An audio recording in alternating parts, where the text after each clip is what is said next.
गुफा के अंदर 3 गरीब बहू की 3 तरह की खेती।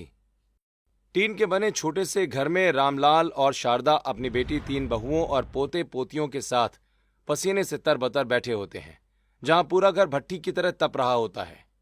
मम्मी, बहुत पसीना आ रहा है, मेरे कपड़े पसीने से भीग गए हैं। इस गर्मी का कुछ करो ना आप लोग। बच्चों, अब हम क्या कर सकते हैं? गर्मी 48 डिग्री तक पहुंच गई है। इतनी गर्मी तो आज तक हमारे गांव में कभी नहीं पड़ी। इतनी गर्मी में सभी अपने घरों में एसी कूलर में आराम कर रहे हैं, पर गरीबी के बोझ तले दबे हम मजबूरों के पास एक पंखा तक नहीं है। ऊपर से टीन का बना ये घर दोपहर की तेज धूप में भट्टी बन जाता है। पता नहीं ऊपर वाला क्या चाहता है हम गरीबों से, जो हमारी ऐसी हालत कर देता है। कोई नहीं मेरे बच्चों, तुम मेरे पास बैठो, मैं तुम्हें अपने आंचल से हवा करती हूँ। घर के अंदर ये हालत है तो बाहर काम करने गए हमारे पतियों की क्या हालत हो रही होगी।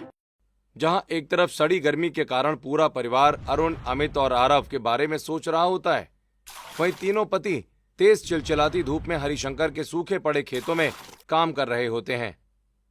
अब नहीं होता मुझसे काम, गर्मी से हालत खराब हो रही है मेरी। अरे काम चोरों, फिर तुम्हारे हाथ रुक गए? जल्दी जल्दी हाथ चलाओ, अभी बहुत काम करना है। मालिक, इतनी तेज धूप में और काम नहीं किया जा रहा, कुछ देर छांव में आराम करने दीजिए। नहीं, मैं तुम्हें काम करने के पैसे देता हूँ, आराम करने के नहीं।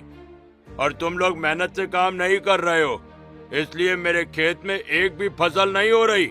मालिक, फसल कैसे होगी?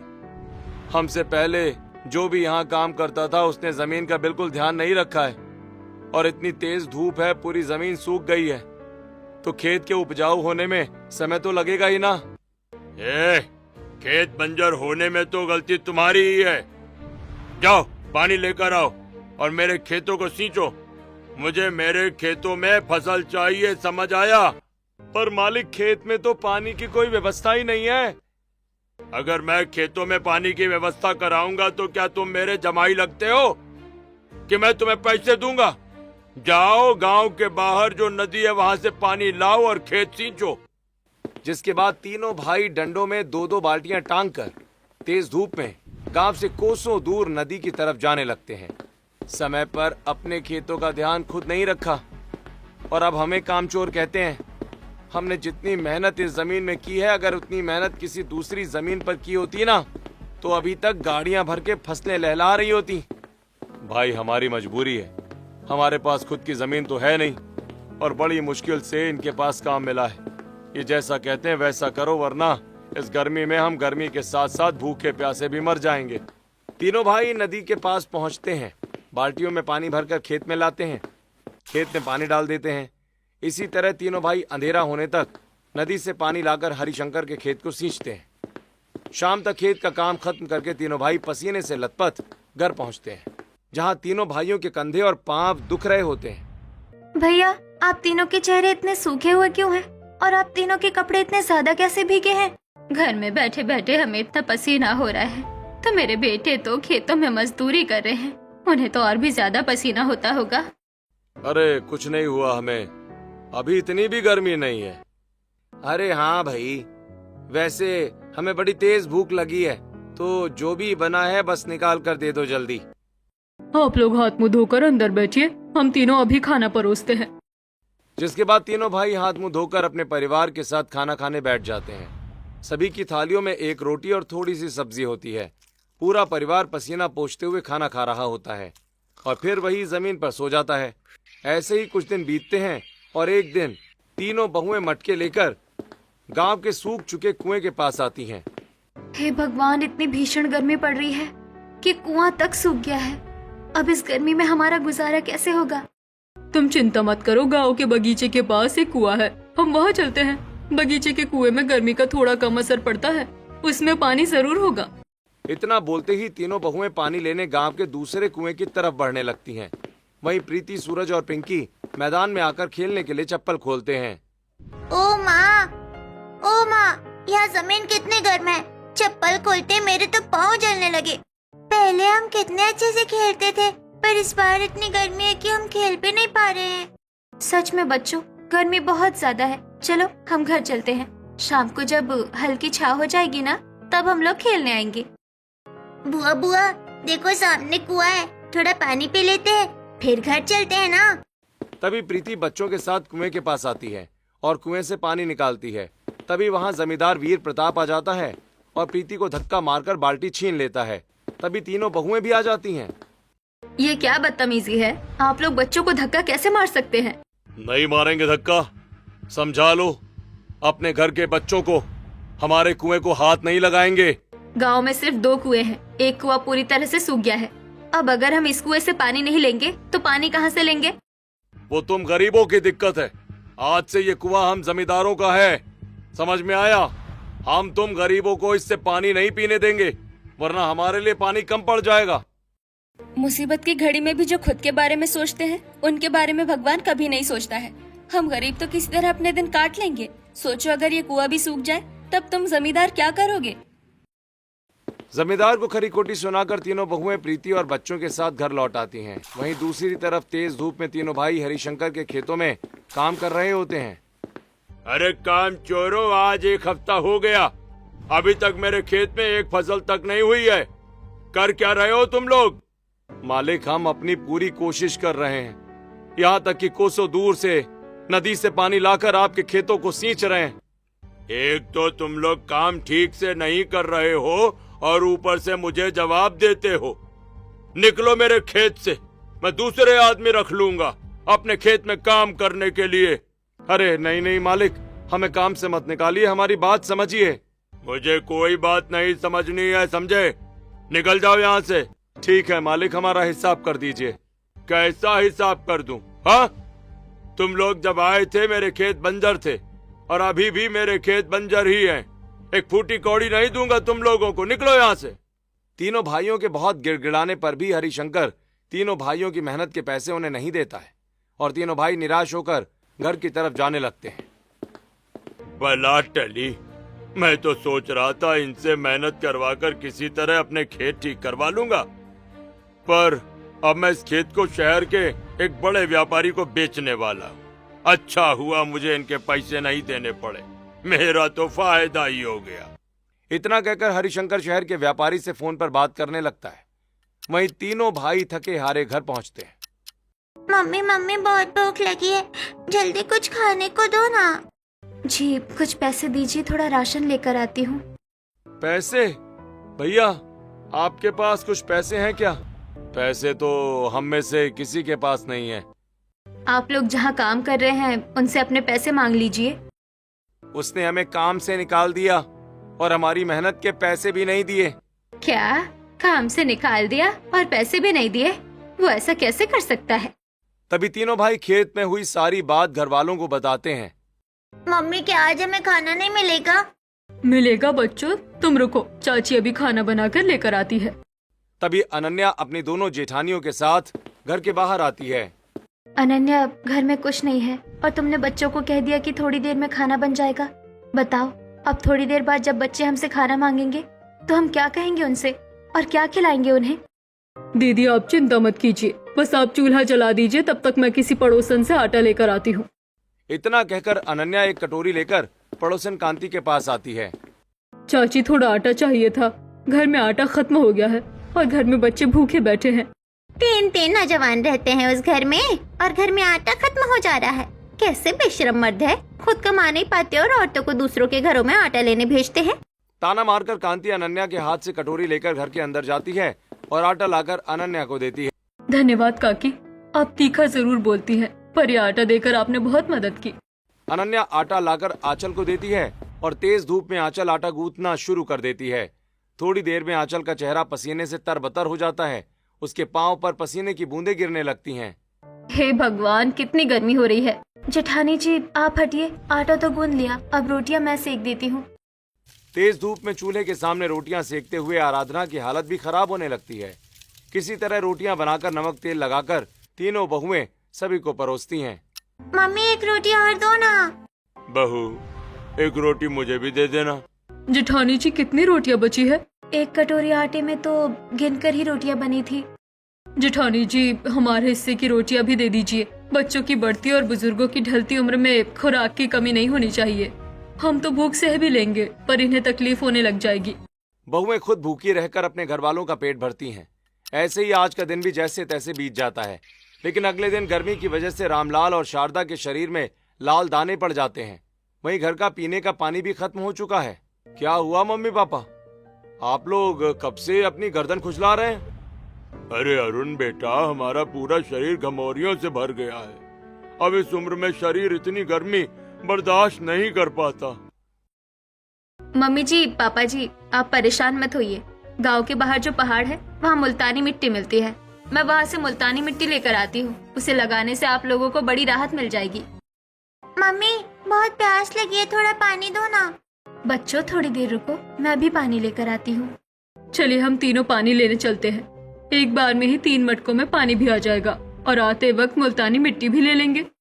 तीनों बहुएं चिलचिलाती धूप में मटके लेकर गांव से कोसों दूर पानी भरने चली जाती हैं, जहां तेज धूप की वजह से तीनों के चेहरे लाल होने लगते हैं। अच्छा हुआ हम तीनों बात करते हुए एक साथ आ गए। अगर अकेले आए होते तो इतनी गर्मी में रास्ते में कहीं बेहोश पड़े होते।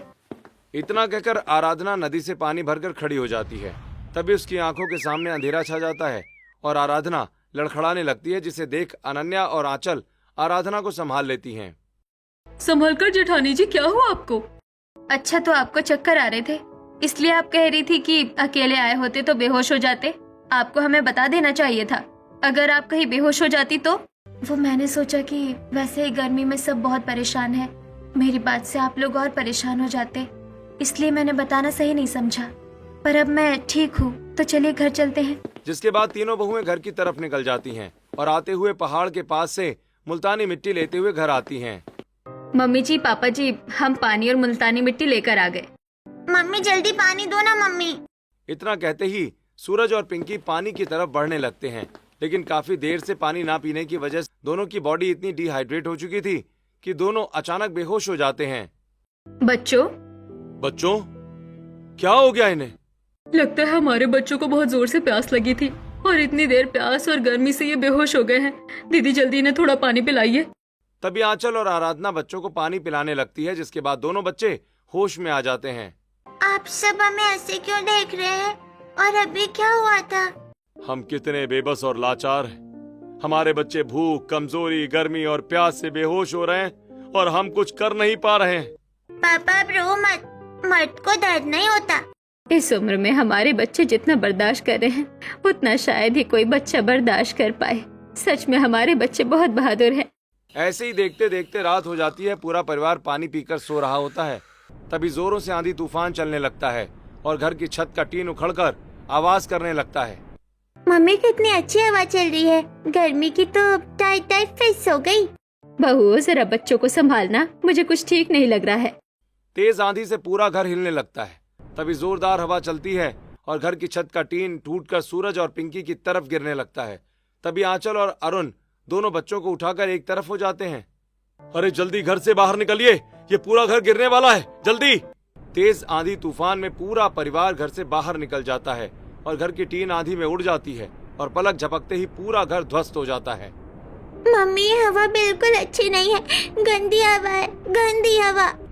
सुनिए आप लोग, इतनी तेज आंधी में हम यहाँ खड़े नहीं रह सकते हैं, हमें कहीं सिर छुपाना पड़ेगा।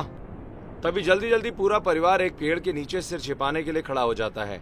थोड़ी देर में आंधी खत्म हो जाती है, जहाँ सभी पड़ोसी अपने अपने घरों से बाहर निकलने लगते हैं और पूरा परिवार अपने टूटे हुए घर के पास आता है।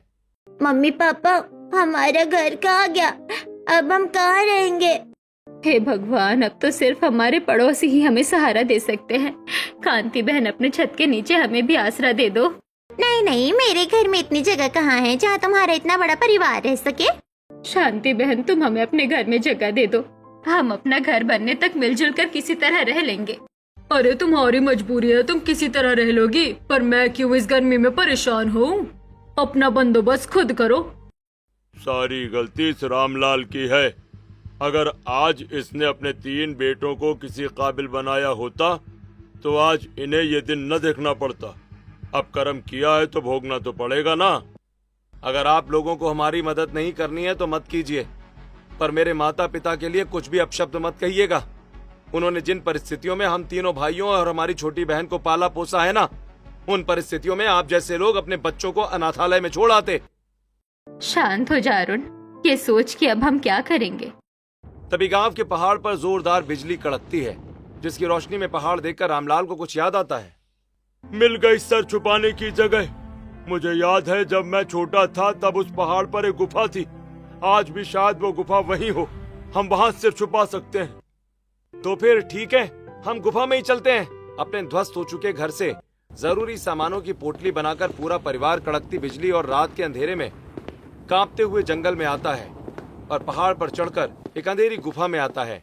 पापा, ये कैसी जगह लेकर आ गए हैं आप हमें? यहाँ तो अंधेरा और बहुत बदबू है। प्रीति के इतना कहते ही गुफा में चमगादड़ों का एक झुंड उड़कर बाहर निकलता है, जिससे सभी डर जाते हैं। मम्मी ये जगह बिल्कुल अच्छी नहीं है मम्मी। जगह चाहे जैसी भी है, सिर छुपाने के लिए ठीक है। अगर हम बाहर कहीं रहे तो कड़कड़ाती बिजली की चपेट में आ जाएंगे, पर बहू अगर यहाँ रहे तो जंगली जानवरों की चपेट में आ जाएंगे। माँ जी, अगर गुफा में कोई जंगली जानवर होता तो अब तक हम पर हमला कर चुका होता। तो आप लोग बिना फिक्र किए आराम से सो जाइए। तब तक हम ध्यान रखेंगे कि बाहर से कोई जानवर गुफा की तरफ ना आए। तेज बदबू और काले अंधेरे में पूरा परिवार गुफा में सो जाता है। वहीं तीनों बहुएं गुफा के दरवाजे पर खड़ी रात भर पहरेदारी करती हैं। ऐसे ही रात बीतती है और अगली सुबह तेज धूप से गुफा के अंदर थोड़ी रोशनी आती है। पापा जी, गुफा खराब नहीं है, काफी अच्छी गुफा है। काफी अच्छी गुफा है ये तो। गुफा तो अच्छी है, पर यहाँ कितनी तेज बदबू है और ये पत्थर की गुफा है, इसलिए जगह जगह कितने उबड़ खाबड़ पत्थर है। हाँ, मैंने खुद रात में 3 बार करवट बदली, तब जाकर बराबर जमीन मिली, वरना कहीं ऊंची तो कहीं नीची थी। हमारे पास कोई ठिकाना तो है नहीं। अब अगर हमें यही रहना है तो हम तीनों बहुओं को इस गुफा को ही अपना ससुराल बनाना पड़ेगा। बहुओं, हमें तुम पर पूरा यकीन है। तुम तीनों मिलकर इस गुफा को भी अपने ससुराल जैसा बना सकती हो। सबसे पहले तो हमें गुफा की साफ सफाई करनी पड़ेगी और फिर गुफा की पथरीली जमीन और दीवार को मिट्टी लीप कर बराबर कर देंगे ताकि किसी को चोट न लगे। तीनों बहुएं तेज धूप में फिसलन भरे पहाड़ से नीचे उतरती हैं और काली मिट्टी भरी जमीन के पास पहुंच जाती हैं। मिट्टी लेने तो हम आ गए हैं, पर पूरे गुफा को लीपने के लिए हमें ढेर सारी मिट्टी लगेगी। इतनी मिट्टी हम गुफा तक लेकर कैसे आएंगे? हमारे पास तो कोई बर्तन भी नहीं है। बर्तनों की जरूरत तो हमें पड़ने ही वाली है, क्योंकि घर के मलबे में हमारे सारे बर्तन खराब हो गए थे, इसीलिए हम कुछ ला नहीं पाए। ऐसा करते हैं, पहले बांस की टोकरियां बना लेते हैं, इससे हमें सामान ले जाने में ज्यादा तकलीफ नहीं होगी। तो फिर ठीक है, जब तक तुम दोनों टोकरियां तैयार करो और तब तक मैं खजूर के पत्तों से झाड़ू बनाकर पूरे गुफे की गंदगी साफ कर देती हूँ। जिसके बाद आराधना खजूर के पेड़ के पास आती है और नीचे गिरे खजूर के पत्तों को इकट्ठा कर बेलों से बांधकर झाड़ू बनाने लगती है और गुफा में आकर अरुण के साथ पूरी गुफा की सफाई करवाती है। वहीं आंचल और अनन्या बांस की पतली पट्टियों को गूंथकर मजबूत टोकरियां बनाती हैं। वाह, बांस से तो बहुत अच्छी टोकरियां तैयार हो गई है। चलिए अब काम शुरू करते हैं। अनन्या और आराधना टोकरियों में मिट्टी भरकर सिर पर उठाती हैं। तभी अमित और आरव भी वहां आ जाते हैं। अरे आप दोनों यहाँ क्यों चले आए? अरे हम गुफा में बैठे बैठे क्या करें भाभी? भैया ने झाड़ू मारते हुए हमें गुफा से बाहर निकाल दिया, तो हम यहाँ आपका हाथ बटाने चले आए। तो बताओ हम क्या क्या काम करें? जिसके बाद चारों मिलकर अपने माथे पर मिट्टी की टोकरियां उठाकर पथरीले पहाड़ पर चढ़कर गुफा में आते हैं, जहाँ तीनों पतियों और तीनों बहुओं के चेहरे से पसीना टपक रहा होता है। अरे बच्चों, तुम लोग कितनी मेहनत कर रहे हो। हम भी तुम्हारा हाथ बटा देते हैं, हम भी कुछ काम करवा देंगे तो काम जल्दी हो जाएगा। नहीं नहीं माँ, तुम बैठो, हम मिलकर सब कर लेंगे। मैं, अमित और आरव जब तक नीचे से मिट्टी लेकर ऊपर आएंगे ना, तब तक हमारी पत्नियां गुफा की लिपाई करेंगी। जिसके बाद बहुएं गीली मिट्टी से गुफा की दीवार और जमीन लीपने लगती हैं। वहीं तीनों पति पसीने से तरबतर होकर मिट्टी लेकर आते हैं। काफी देर से गुफा की पथरीली दीवार और जमीन लीपते हुए बहुओं के हाथों में खरोंची भी लग जाती हैं, पर बहुएं पूरी गुफा अच्छे से लीप देती हैं। भाभी, अब तो यहाँ से बदबू भी नहीं आ रही है और अब ये गुफा पहले से ज्यादा ठंडा हो गया है। यहाँ तो बिल्कुल गर्मी नहीं लग रही है। ठंडी तो होगी ही, हमारे बच्चों ने पसीना बहाकर पूरे गुफे को मिट्टी से लिपा है। मेरे तीनों बेटों के पाँव में और बहुओं के हाथों में देखो कितनी चोट लगी है। गुफा रहने लायक तो हो गई है, पर अभी हमारे रात के अंधेरे में रोशनी और हमारे सोने, पीने का पानी और रसोई का भी इंतजाम करना है। मुझे मिट्टी के बर्तन बनाने आते हैं। मैं मिट्टी से रसोई के सारे बर्तन बना दूंगी, जिससे हमें खाने पीने और सामान रखने में आसानी हो जाएगी। और मैं कुछ कांच की बोतलें ढूंढ कर लाती हूँ। उनमें हम दीमक के छत्तों का तेल भर देंगे और कपड़े की बाती डालकर उसे लालटेन की तरह जला सकते हैं। तो फिर मैं जंगल से ढेर सारे पत्ते इकट्ठा करके लाती हूँ, जिन पर अपने साथ लाई चादर बिछाकर हम आराम से सो सकेंगे। बहुओं, ये सब तो तुम लोग कर लोगी, पर हम खाएंगे क्या? हमारे पास तो राशन ही नहीं है। पापा, जिस नदी से गांव तक हम पानी लेकर जाया करते थे ना, वो नदी गुफा के पास से ही गुजरती है। उस नदी से हम कुछ मछलियाँ पकड़ लेते हैं और जंगल से कुछ फल तोड़ लेंगे। वो सब तो ठीक है, लेकिन भैया पर आप मछलियाँ कैसे पकड़ेंगे? हमारे पास जाल या कांटा तो है ही नहीं। आप तीनों भाई हमारी साड़ियाँ लेकर जाइए। जिस तरह जाल में मछलियाँ फंसाकर बाहर निकाली जाती है, वैसे ही साड़ी से भी मछलियाँ पकड़ी जा सकती है। जिसके बाद सभी अपने अपने काम पर लग जाते हैं। आराधना गुफा के मुंह पर बैठकर मिट्टी के बर्तन बनाने लगती है। वहीं अनन्या चिलचिलाती धूप में जंगल से बाहर निकलती है और गांव के कूड़ा फेंकने वाली जगह पर आती है। गांव में जितने नशेड़ी है सभी यही आकर पीते हैं। यहाँ कांच की बोतलें नहीं मिलेंगी तो कहाँ मिलेंगी? कूड़े में अनन्या को कई कांच की बोतलें मिल जाती हैं। अनन्या कांच की बोतलें लेकर जंगल में एक पेड़ के खोखले तने में बने दीमक के छत्ते के पास आती है और छत्ते को निचोड़कर बोतलों में तेल भर लेती है। वहीं दूसरी तरफ तीनों पति नदी से मछलियां और आराधना के बनाए मिट्टी के मटकों में पानी भरते हैं और आंचल जंगल में पत्ते इकट्ठा कर रही होती है। इस जंगल में कुछ भी काम आसान नहीं है। छोटी छोटी चीजों के लिए भी हमें पथरीली गुफा से उतरकर जंगल आना पड़ता है, और फिर सामान चाहे जितना भारी क्यों ना हो, हमें पथरीले पहाड़ की चढ़ान चढ़कर गुफा तक जाना पड़ेगा। पर अब हम भी क्या कर सकते हैं? गुफा में हमें शांति मिलेगी, इसलिए हमें गुफा में ही रहना पड़ेगा। आंचल ढेर सारे पत्तों को आपस में बांधकर अपने सिर पर रख लेती है और तेज धूप में लड़खड़ाते डगमगाते हुए पथरीले पहाड़ चढ़कर गुफा में आती है। वहीं अनन्या और तीनों पति भी थकान से चूर गुफा में आते हैं, जहां गुफा के कोने में आराधना ने मिट्टी की बहुत सुंदर रसोई तैयार की होती है। मुझे पता है आप सभी थके हुए हैं, जल्दी मछलियाँ दीजिए, मैं उन्हें अपने चूल्हे पर भून लेती हूँ। फिर पेट भरकर खाना खाएंगे। फिर पेट भरकर अपने ठंडे गुफा वाले ससुराल में ही थोड़ी देर आराम कर लेंगे, क्योंकि सुबह से ही आप सभी बहुत काम कर रहे हैं। इससे हमें दोबारा काम करने के लिए ताकत मिल जाएगी।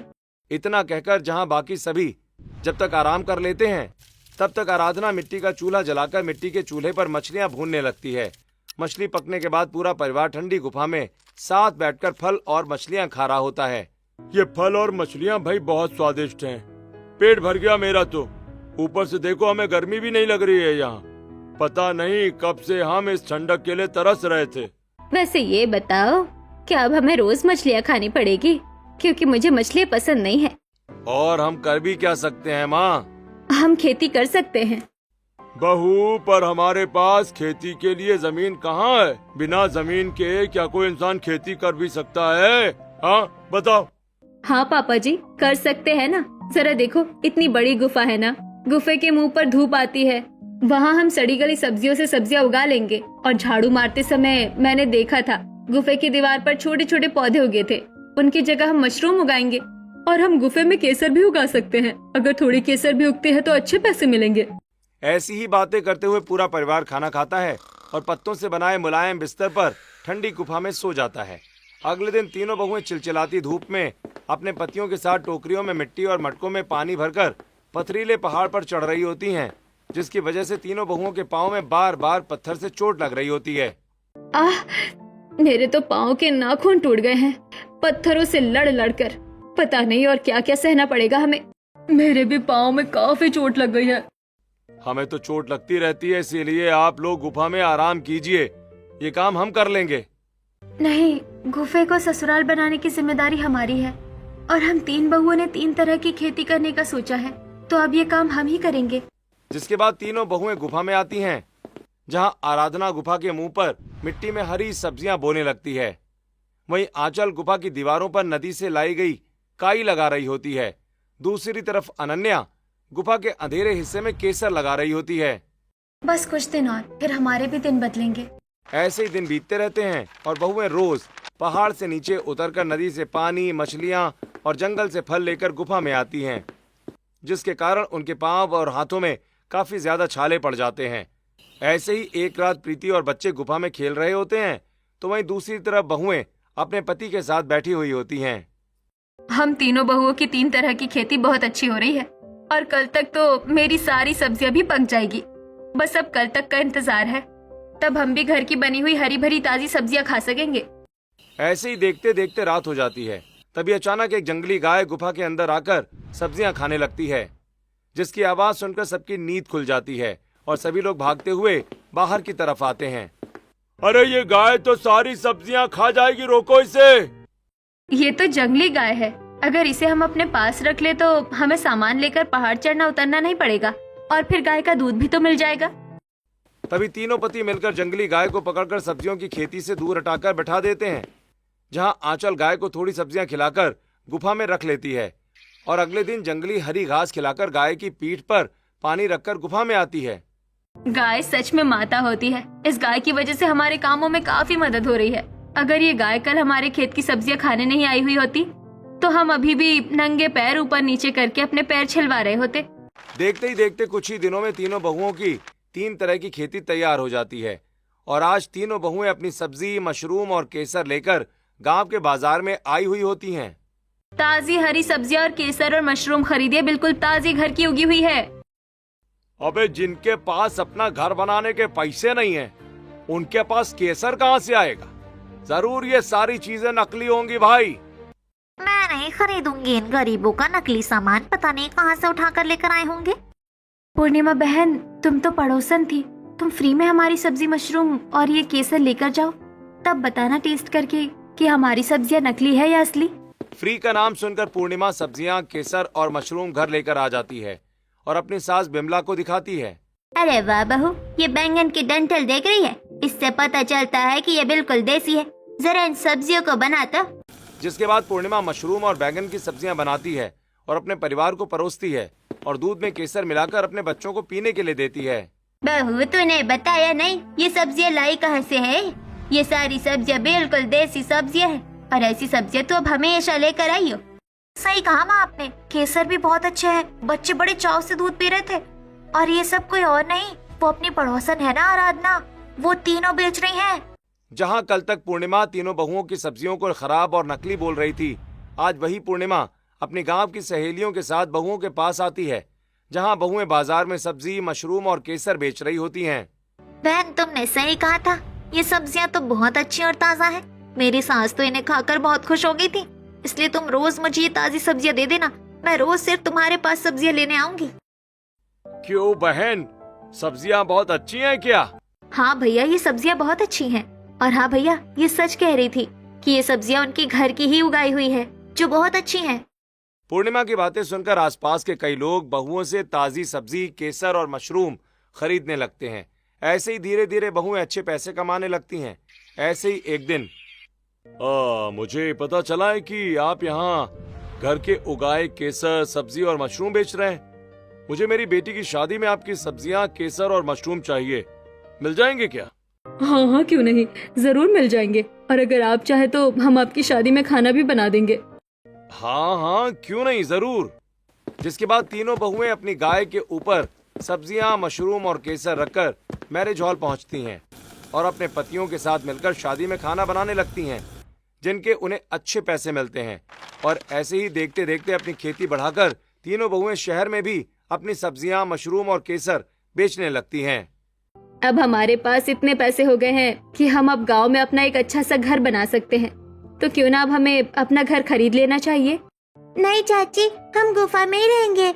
यहाँ हम खेलते हैं तो हमें धूप भी नहीं लगती है, और देखो ना यहाँ कितनी ठंडक भी है।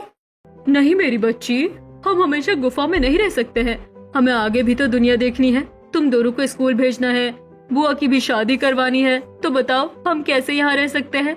और फिर जब तुम्हारा मन करे तो तुम दोनों यहाँ चले आना। वैसे भी हम अपनी 3 तरह की खेती भी तो इस गुफा में ही करते रहेंगे।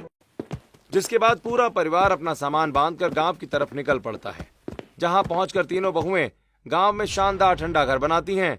वहीं बहुओं की तरक्की देखकर उन्हें ताना मारने वाले पड़ोसी उनके पास अब काम मांगने आते हैं और बहुएं औरतों को गुफा में 3 तरह की खेती करना सिखाकर उनकी मदद करती हैं और हंसी खुशी अपने परिवार के साथ रहने लगती हैं।